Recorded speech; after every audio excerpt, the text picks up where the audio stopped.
이동형 뉴스 정면 승부.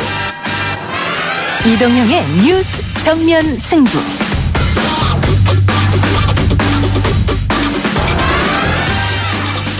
청취자 여러분 안녕하십니까, 이동형입니다. 2018년 5월 23일 이동형 뉴스 정면 승부.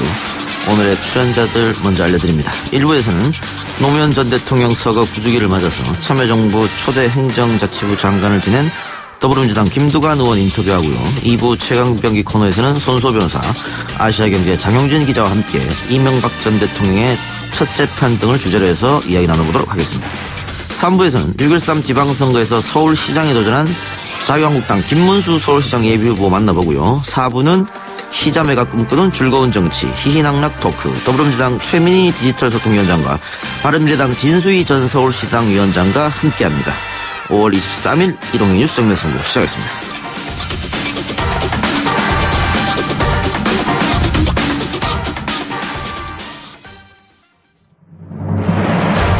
이 작가는 독하다. 이 작가는 거칠다. 이 작가는 솔직하다. 이 작가는 눈치가 없다. 그는 할 말은 한다. 할 말은 한다. 정치 오타쿠 이 작가의 독설. 뉴스 정면 승부.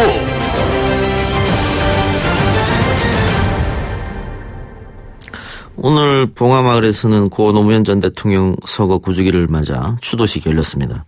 이 자리에서 김경수를 연호하는 그런 일이 있었다고 하는데요. 김경수 후보 추모를 해서 요새 들어 여러 군데 두들겨 맞았다 이렇게 썼다고도 하는데, 검찰 조사받고 특검도 앞두고 있는 심경을 표현한 것 같습니다. 김경수 후보 선거를 돕고 있는 더불어민주당 김두관 의원, 민선 5기인 경남지사와 참여정부 초대 행정자치부 장관을 지냈죠. 연결해서 이야기 나눠보도록 하겠습니다. 의원님 나와 계십니까? 예, 반갑습니다. 김두관 의원입니다. 예, 반갑습니다. 예. 오늘 어떻게 봉화마을 내려가셨습니까?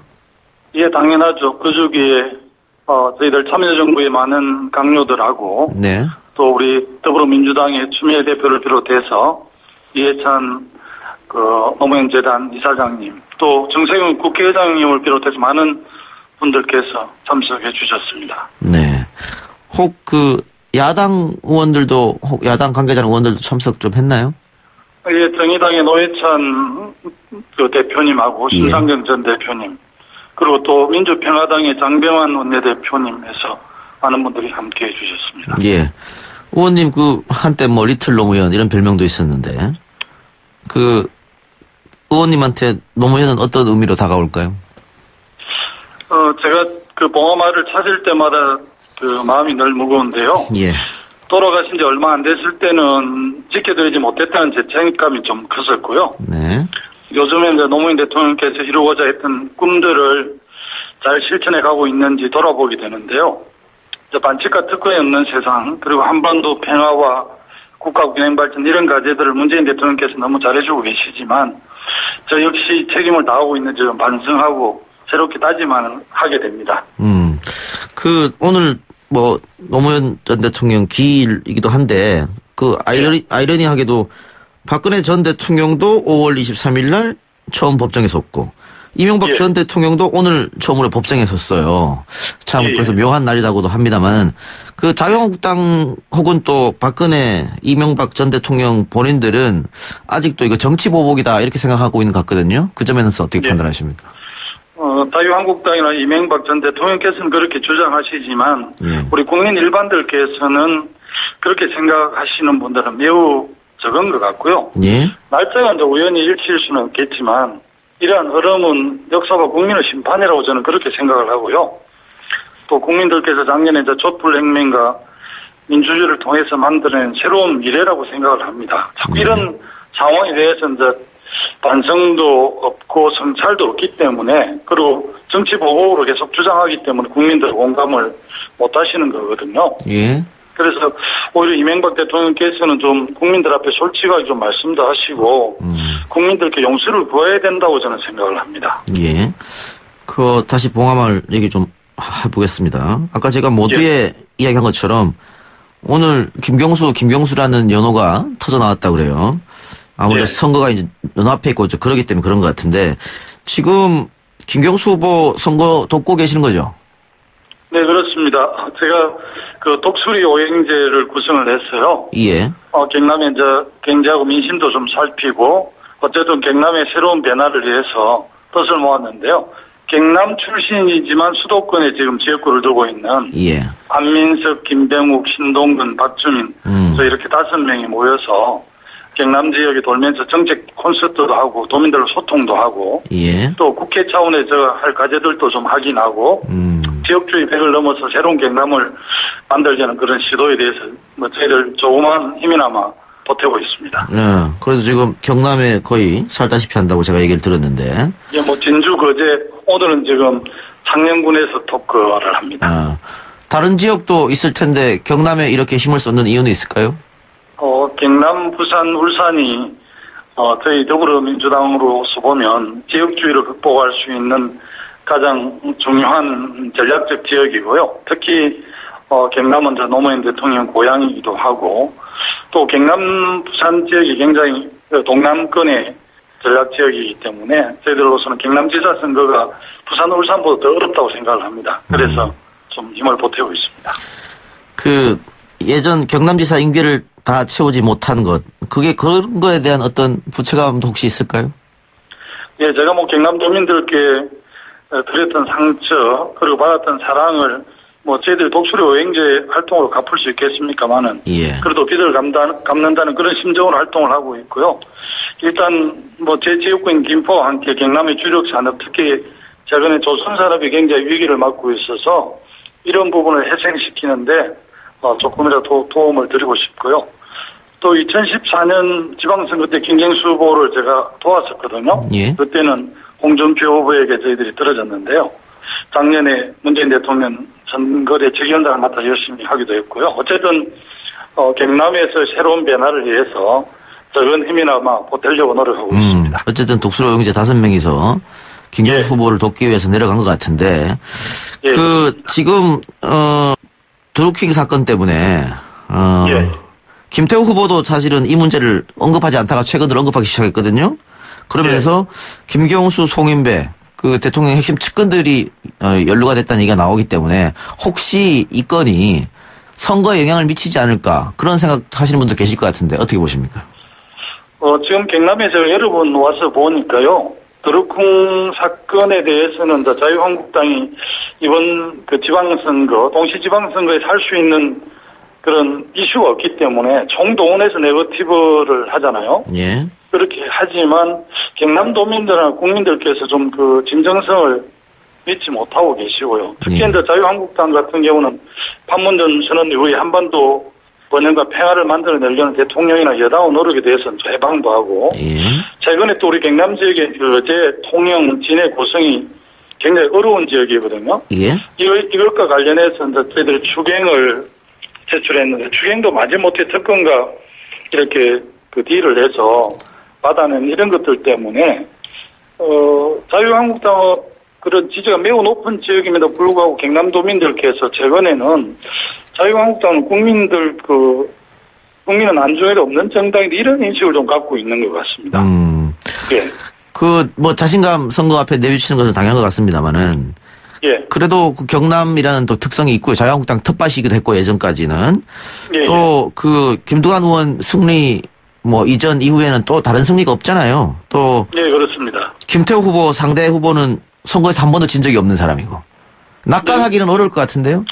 예, 경남 지역은 저희들이 지금 좀 앞서가고 있지만 낙관하지는 않고요. 예. 또 김태우 지사가 총리 청문회 과정에서 부도덕성 이런 것들이 보여줘서 많이 좀 과거에 비해서는 경쟁이 많이 떨어지기는 했지만 경남에서 국회의원 2분, 도지사 2분, 또 거창군, 경남도의원 6전 전승을 한 후보라 저희들이 경계를 늦추지 않고 최선을 다해서 정리하기 위해서 노력을 하고 있습니다.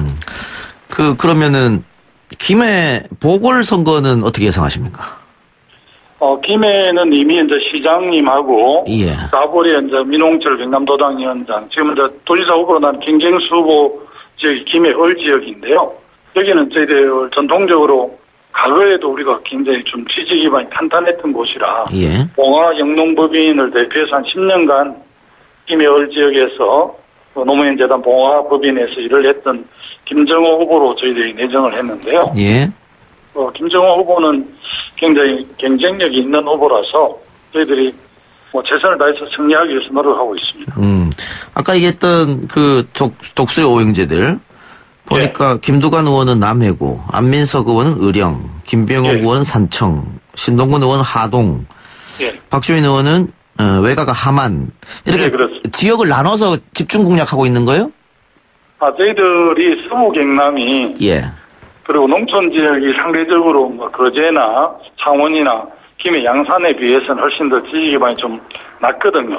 그런데 마침 또 어령, 산청, 하동 이런 지역이 굉장히 낮은 지역입니다. 서부 경남 지역이 저희 당 지지율이 좀 더 동고서저 현상이 있어서 어떻게 이렇게 독수리 오형제를 이렇게 묶다 보니 그렇게 묶어졌습니다. 또 서른 선배님하고 박영선 의원도 창녕인데요.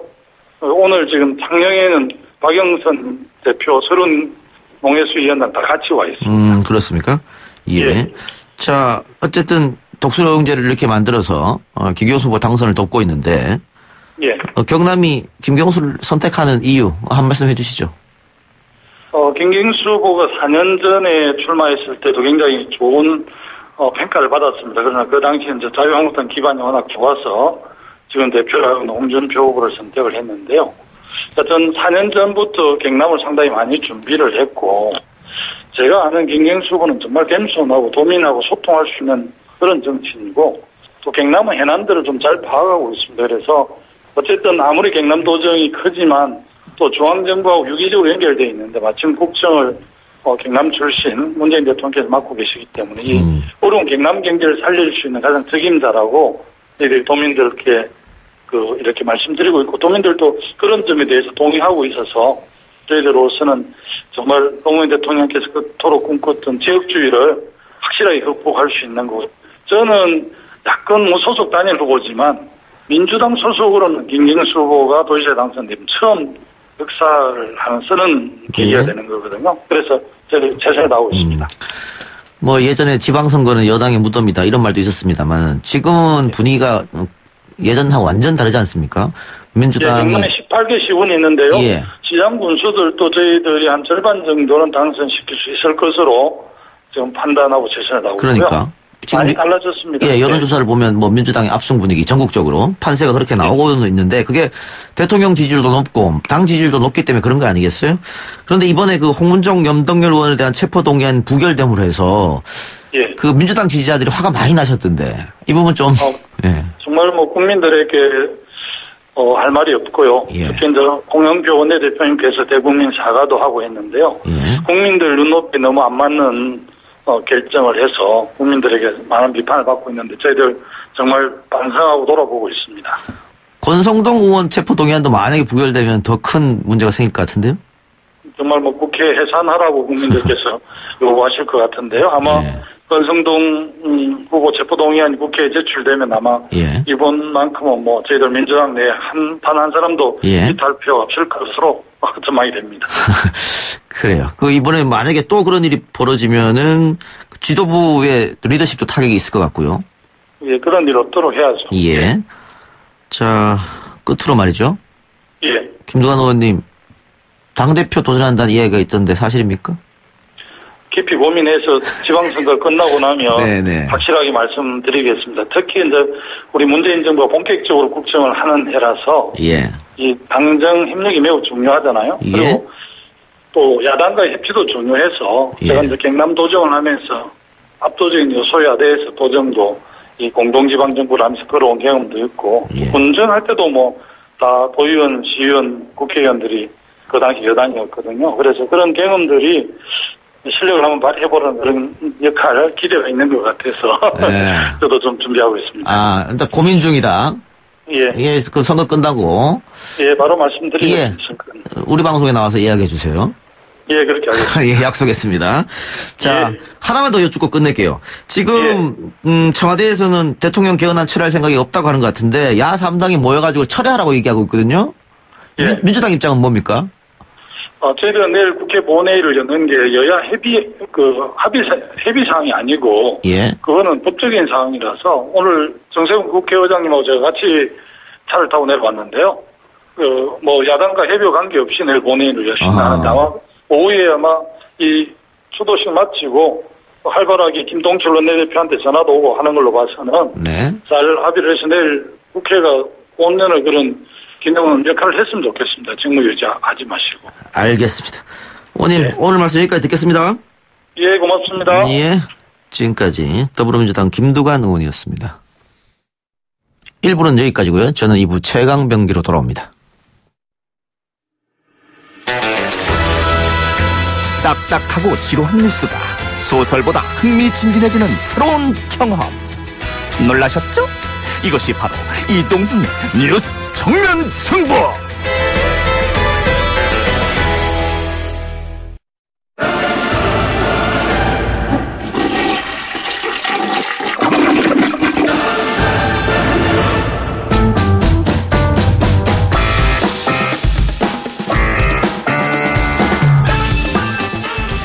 이 2부 최강병기 코너 시작하겠습니다.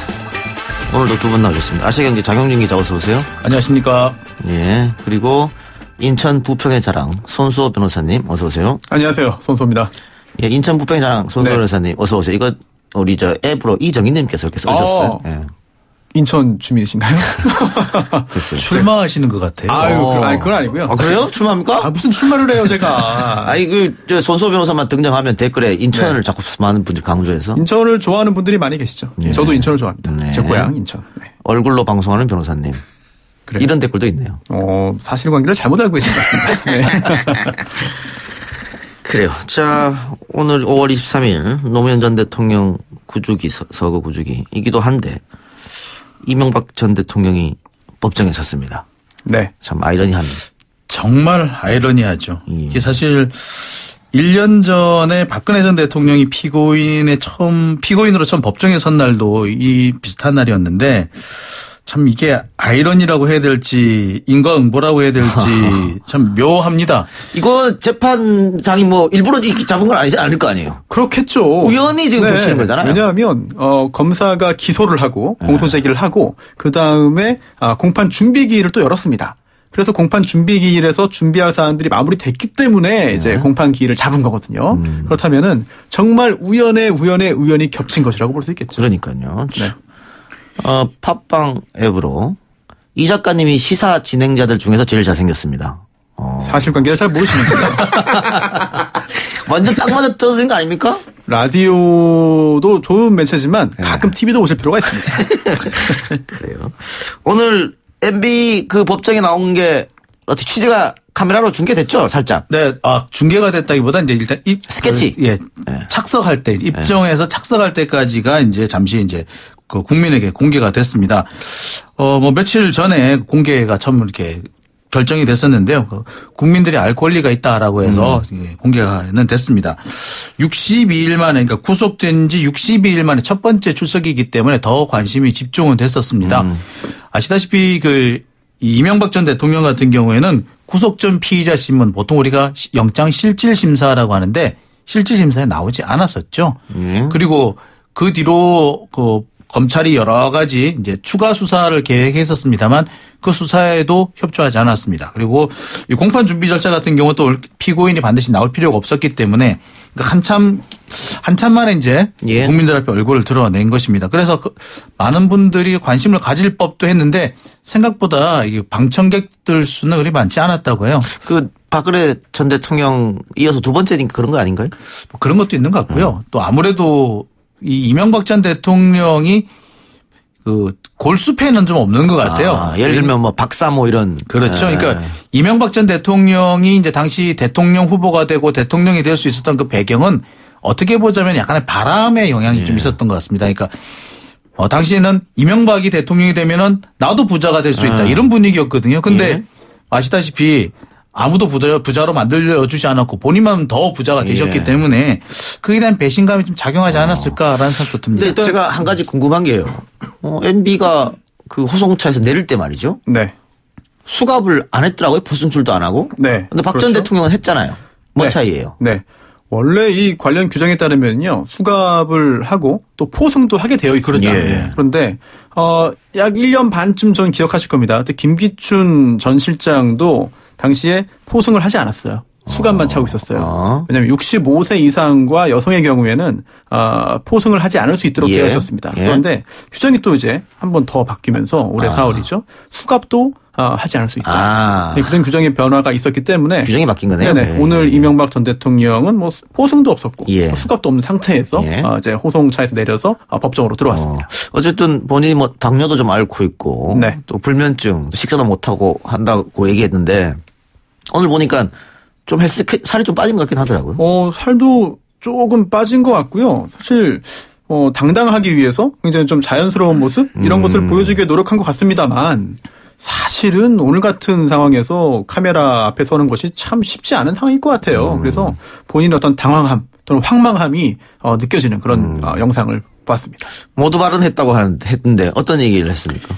비통한 심정으로 이 자리에 섰다라고 운을 뗐습니다. 그리고 자신은 대통령 당선된 뒤에 이 정경유착 죄송합니다.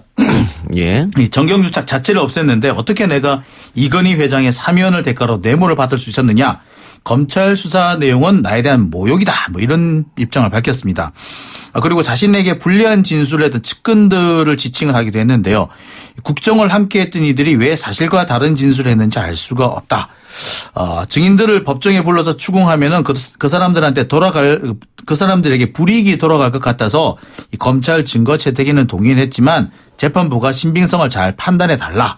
이런 얘기도 했습니다. 다스와 관련해서도 얘기를 했는데요. 다스는 내 것이 아니라 형님 것이다. 라는 얘기 다시 반복했습니다. 그러면서 이번 재판이 사법의 공정성을 보여주는 결과가 되길 바란다. 라고 다시 한번 사법부의 공정한 판단을 촉구하는 그런 모습도 보였습니다. 그러니까 검찰이 그 기소 내용을 한번 얘기했고 거기에 대해서 반박하는 게 모두 발언한 거잖아요. 근데 이거 원래 다들 이렇게 합니까? 이 정도까지 길게 시간을 주지 않고요. 일반적인 경우에는 상당히 짧게 지나갑니다. 다시 한번 좀 재판 과정을 설명해 드리면요. 절차를. 처음에 인정신문이라는 걸 하죠. 그래서 정말 그 기소된 그런 피고인 맞느냐라고 이름, 뭐 직업 등등을 물어보면서 주소 등등 확인합니다. 그리고 그 다음에 검사가 공소사실의 요지를 이제 말하죠. 그럼 여기에 대해서 이걸 인정하느냐. 즉 유죄라고 인정을 하고 이제 재판을 진행할 것이냐 아니면 나는 억울하다 무죄다라고 반박을 하면서 유죄무죄를 다툴 것이냐라고 하는 점에 대해서 의견을 밝히게 됩니다. 근데 정말 간단하게 밝히고 그다음 재판으로 넘어가는 경우가 대부분이죠. 그런데 이렇게 길게 10분 이상 미리 준비한 그런 원고를 읽을 수 있게 해줬다는 것 자체가 어찌 보면은 재판부의 배려라고 할 수 있겠고요. 그리고 또 일각에까지만 해도 이런 관측이 많았습니다.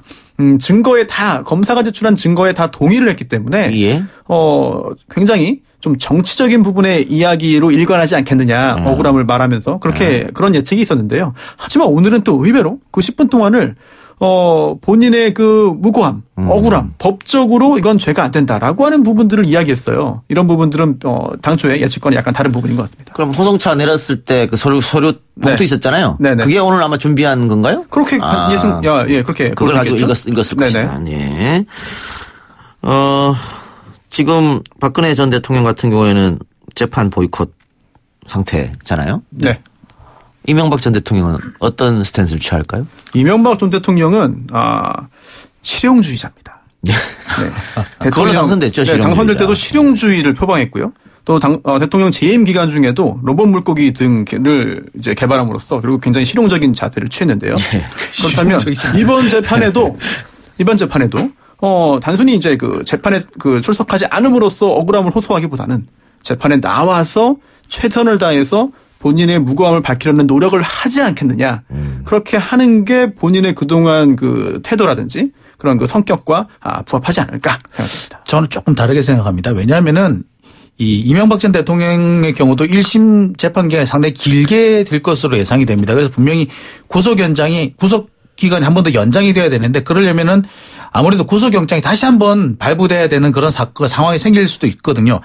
제가 볼 때는 박근혜 전 대통령과 같이 이명박 전 대통령의 경우도 이 구속영장이 다시 하나 발부가 되느냐 안 되느냐를 가지고 아마 재판에 대응하는 태도가 좀 바뀌지 않을까 이렇게 생각이 듭니다. 저는 약간 다른 생각입니다. 왜냐하면 1심 재판 과정에서 구속 기간이 최장 6개월입니다. 예. 그래서 대부분의 경우에 이 구속 사건은 6개월 안에 결론이 나오죠. 예. 판결이 선고됩니다. 그런데 예외적으로 6개월 동안 결론이 안 나는 경우에는 이제 풀려나서 재판을 받거나 아니면 추가 이제 별도의 구속영장이 발부되는데 예. 박근혜 전 대통령의 경우와 비교해 볼 때 재판이 상당히 빨리 끝날 수 있습니다. 박 전 대통령은 증인이 엄청 많았고. 그렇죠. 지금 이명박 전 대통령은 그 검찰의 증거를 다 네. 인정해서 증인이 필요 없잖아요. 그렇습니다. 네. 그래서 오히려 검찰에서 추가적으로 증인을 다시 한번 불러서 증언을 받겠다라고 하는 상황이고 이명박 전 대통령 측에서는 특별한 건의 신청이 아직까지는 없습니다. 그리고 또한 재판부에서 오늘 이런 말도 했어요. 총 22번 재판을 염두에 두고 있다. 일주일에 2번, 3번 한다고 한다면은요. 이거는 뭐 크게 오래 알겠습니다. 걸리지 않아요. 네. 그럼 증인 신청 이야기 나왔으니까 이명박 전 대통령은 과거에 함께 일했던 사람하고 법정에서 논쟁하기가 좀 그렇다. 네. 그래서 증인 신청 안 한다는 거잖아요. 그렇죠. 속내는 따로 있을 것 같은데요. 여러 가지 속내가 어떻게 얼마나 될지 모르겠습니다만 이 부분이 그렇습니다. 아마 그동안 김백준 씨라든지 예. 많은 분들이 이명박 전 대통령에 대해서 인간적으로 서운함 감정을 가지고 있단 말이에요. 예. 이분들이 법정에서 어떤 폭탄 발언을 할지 모르겠다라는 그런 생각도 좀 하지 않을까. 그러니까요. 예. 근데 또 모르죠. 이분들이 법정에서 어떻게 나올지는 좀 봐야 되겠습니다만 제가 볼 때는 더한 폭탄 발언도 나올 수도 있지 않을까라는 생각도 해보긴 됩니다. 근데 물론 이해는 됩니다만 그것이 법정에서 과연 유리할 것인가, 법정 싸움에서 유리하게 될 것인가는 좀 고려를 해봐야 되지 않을까 싶습니다. 오늘 또 굉장히 흥미로운 일이 있었어요. 법정에서. 이명박 전 대통령이 증거에 동의하고 그래서 관련자들 본인과 함께 일했던 그런 부하들을 재판정에 나오지 않도록 배려했다라고 했는데 과연 그게 배려가 맞느냐. 배려가 아닌 것으로 판단할 수 있는 그런 내용들이 나왔습니다. 네. 뭐냐면요. 바로 김백준, 14로 불렸던 김백준 전 기획관, 총무기획관에 대해서 침해 가능성을 제기했습니다. 그러면서 검찰에서 그렇게 자신에게 불리한, 이명박 전 대통령에게 불리한 이야기를 한 이유가 침해라서 그런 거짓말을 잘 모르고 이상한 말을 했을 가능성이 있다. 배려가 아니네요. 라고 하면서 이제 진료 기록을 확인해야 된다. 예. 라고 이제 법정에서 이제 주장을 했거든요. 이런 것을 볼 때 이게 배려가 아니라 본인에게 유리한 결과를 얻기 위한 굉장히 실용적인 자세가 아닌가 생각됩니다. 셀프 배려. 그런가요? 네. 이 정도면 이건 배려일 것이다. 스스로한테. 그렇네요. 그리고 간혹가다 그런 경우도 있어요. 일단 증거 채택엔 동의해 놓고 그 증거 능력이라든지 증명력을 이렇게 뒤흔드는 경우가 있는데 오늘 비슷한 얘기가 나왔어요. 이건이면 몰라도 이학수가 내 방에 오는 건 있을 수 없다. 따라서 김백준 진술은 잘못했다. 이런 취지를 얘기를 했거든요. 그러니까 아무리 증거에 동의한다 하더라도 그 증거 내용이 사실과 부합하지 않는다라고 이제 증명력을 흔들게 되면은 어떻게든 자기한테는 도움이 되니까. 근데 그럴 경우에는 차라리 증인이 법정에 안 나오는 게 더 유리할 수도 있거든요. 그런데 그렇게 다를 경우에는 결국은 검찰에서 부를 수 있는 거잖아요. 네. 검찰이 증인 신청을 할 수 있고요. 법원이 받아주면 증인 신문이 열릴 수 있는 거죠. 예. 자, 그럼 MB건 마지막으로. 지금 국정원 특활비 17억 5천만 원 받은 거, BBK 140억 원 회수, 그리고 미국 소송 비용 67억 원 대납, 그다음에 이팔성 전 지주장한테 22억 원 받은 거, 다스 실소유주 의혹, 경영비리, 또 청와대 문건 무단 유출 이런 거잖아요, 혐의가. 네, 그렇죠. 박근혜 전 대통령은 중형이 나왔는데 이명박 전 대통령은 어떻게 될 것 같습니까? 이제 오늘 첫 재판이니까 말하기 좀 글쎄 그렇습니다. 중형이 불가피하지 않을까 싶긴 합니다. 그러니까 지금 현재 뇌물 부분만 한 100억 정도가 되는데요. 뇌물 액수가 수수액이 5억 원이 넘어가면은 사실 무기징역까지 가능합니다. 근데 특가법상. 네. 사실 그렇게 보면 이게 상당히 무거운 혐의가 불가피해 보이는데 다만 이제 뇌물을 어디까지 인정해 줄 것이냐 거기에 따라 좀 변동이 있지 않을까라는 생각이 듭니다. 이 전 대통령은 혐의를 인정은 안 할 거 아닙니까? 끝까지 무죄를 그렇죠. 주장할 테니까. 네. 지금까지 오늘도 보면은 절대 있을 수가 없는 일이다. 이건 나에 대한 모욕이다를 비롯해서 여러 가지 말씀을 하셨는데 보면은 혐의는 전면 부인하고 있는 것으로 보입니다. 예, 알겠습니다. 자, 다른 얘기 한번 해봅시다. 북한이 우리 측 취재단 방북 불허했다가 다시 접수했습니다. 그래서 결국 오늘 비행기 타고 넘어갔죠? 넘어갔습니다. 북한이 왜 갔죠. 갑자기 스탠스를 바꿨을까요? 처음부터 우리 이제 남측 기자들을 받아들이지 않을 생각이 없었던 건 아니에요. 원래 가지고 있는데 부를 걸 같았는데 뭔가 원하는 게 있었던 거죠. 그 원하는 게 충족이 되면 특히 이제 우리가 지금 한미 정상회담을 했지 않습니까? 이 한미 정상회담의 결과가 북측에게 좀 필요한 것이 좀 결과상으로 나와주면은 남측 기자들을 부를 것이고 안 그러면 안 부른다 이런 취지가 아니었을까. 지금 현재 그 북한에 가 있는 먼저 들어가 있는 외신 기자들을 보면은 남측 기자들이 올 것을 대비해 가지고 자리를 다 확보를 해뒀다는 거예요. 그러니까 올 거라는 것을 올 수 있다는 걸 충분히 준비를 하고 대비를 했던 것으로 보입니다. 그래서 우리가 볼 때는 극적으로 태도를 바꾼 것이지만 사실은 자기들은 원하는 것이 얻어졌기 때문에 당연한 결과가 아니었겠느냐. 뭐 북한 측 입장에서 볼 때는 그런 시각을 가지 않을까 싶습니다. 밀당이라고 보면 되나요? 밀당 정말 잘하는 거죠, 이제. 이 정도면. 요거 지금 뉴스원 기자하고 MBC 기자 뭐 이렇게 해서 방북했다는데 이 선정은 혹시 어떻게 한지 우리 보통 이런 경우에는 지금까지는 연합뉴스하고 KBS가 갔었어요. 예, 그랬는데 이제 간혹 가다가 이제 KBS 대신에 MBC가 들어가는 사례는 종종 있었습니다. 근데 뉴스원이 들어가는 사례는 이번이 처음입니다. 보통 통신사가 갈 때는 반드시 연합뉴스가 갔고요. 뭐 그전에는 다른 통신사도 없었고요. 뭐 국가기관 통신사니까. 그렇죠. 뭐 그랬는데 이번에는 제가 듣기로는 이 뉴스원 측에서 아주 승부수를 걸었습니다. 보통 이제 연합뉴스에서 이렇게 보통 이렇게 뉴스를 이제 송고를 해주게 되면은 자기들 기사를 먼저 쓰고 다 쓴 다음에 조금 먼저 다른 언론사들에게 이제 기사를 제공해주는 이런 형식이었습니다. 그랬는데 이번 뉴스원은 뭐라고 했느냐. 우리 기사 못 써도 좋다. 일단 원소스를 다 보내주겠다. 이렇게 되면 사실 기자들 다른 기자들로서는 안 받아들일 이유가 없죠. 그래서 이게 아마 결정적인 그런 뭐 원인이 되지 않았나 이런 얘기가 있습니다. 네. 아시아경제는 뭐 했나요? 저한테 물어보세요. 그래요. 지금 그런데 기자들이 조금 고생을 하는 것 같아요. 네. 이게 비행기 타고 넘어가서 또 버스 갈아타고 그렇습니다. 그리고 내려서 또 등산을 해야 된다고. 일단 베이징까지 가서 기다리다가 우리나라로 귀국해서 또 기다리다가 또 북한으로 간 거 아니겠습니까? 근데 북한에 가서도 또 이동하는 그런 경로가 만만치 않습니다. 총 거리가 이제 굉장히 뭐 멀죠. 직선 거리는 260km 정도인데 이게 실제로 이동하는 거리는 450km라고 합니다. 그리고 또 기차를 타고 11시간 동안 쭉 이동을 해요. 그다음에 4시간 동안 버스를 타고 가고 그다음에 1시간은 직접 걸어서 가야 된다고 합니다. 북한 교통시설이 좋지 않으니까 시간이 오래 걸리네요. 네. 게다가 그 열차도 이제 기차를 타면은 굉장히 금방 갈 수 있지 않겠느냐. 11시간 기차라고 한다면은 뭐 국토 뭐 서쪽 끝에서 동쪽까지 갈 수 있는데 그런데 이게 그 열차가 그 환경이 썩 좋지 않다고 합니다. 그래서 시속 속도가 시속 30-40km 정도에 그친다고 하니까요.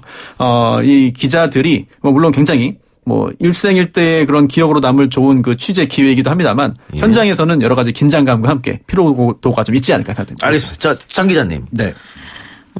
지금 외신 기자들이 그 베이징 공항 이륙 2시간 전쯤에 1인당 $680 정도 왕복 항공권을 구입했다. 그러니까 취재비가 이 정도밖에 안 든다. 근데 우리 그 기사 중에 $10,000를 요구했다라는 기사가 있었잖아요. 뭐 그렇죠. 오보입니까?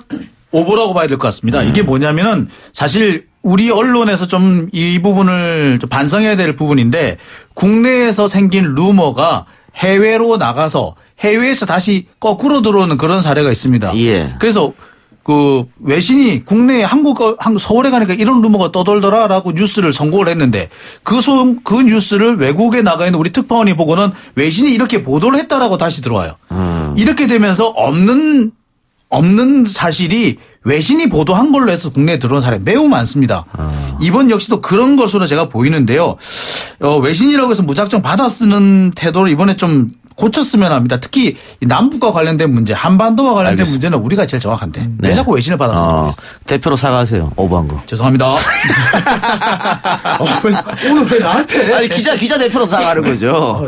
알겠습니다. 두 분 말씀 오늘 여기까지만 듣겠습니다. 지금까지 손수호 변호사, 아시아경제 장영진 기자였습니다. 감사합니다. 이동희 뉴스 정면 승부 2부는 여기까지고요. 저는 7시 뉴스 듣고 돌아오겠습니다.